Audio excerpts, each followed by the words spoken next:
When you see a ghost forest for the first time, you're struck by how eerie it is. It's sort of like a ghost town.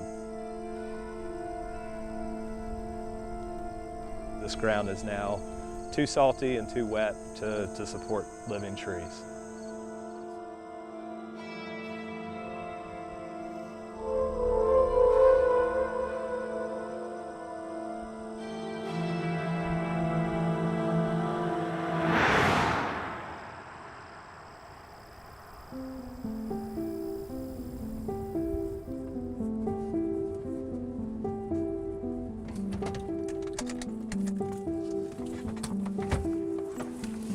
One of the best indicators of climate change anywhere in the world is you see pictures of where a glacier was 100 years ago, and then you see a picture of it now, and the glacier has retreated a mile.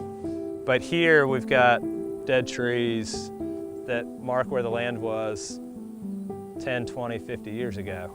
And so they're the most striking indicator that I know of climate change anywhere on the East Coast.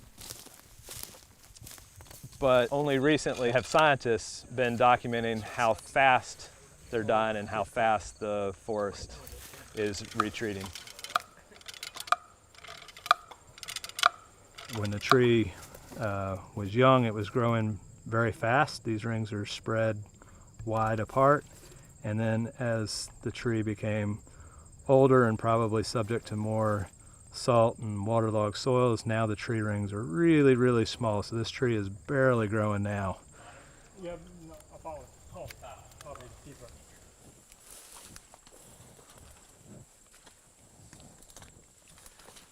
This vigorous, thick shrub layer is actually one of the first indicators that a forest is in trouble.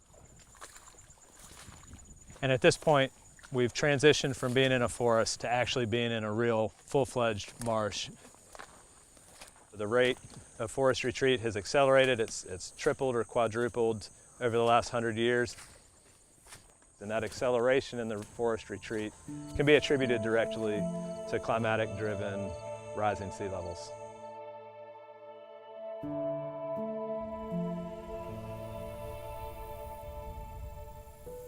People like some of my family members have watched the marsh encroaching closer and closer to their house every year. From a combination of factors, both economic and I would say climatic, people in this community have moved out through time, and it's left behind a lot of things like this church, like the schoolhouse down the road, a lot of the homes you see here. They're all memories of what the place used to look like. And in a lot of ways, the trees are telling us that those same memories. The trees are showing us what the land used to look like. Every few decades, that rate accelerates. And I think the formation of the ghost forests will continue to accelerate. And if you either don't know your history or don't pay real close attention, in 100 years, you might not know that a forest was ever here.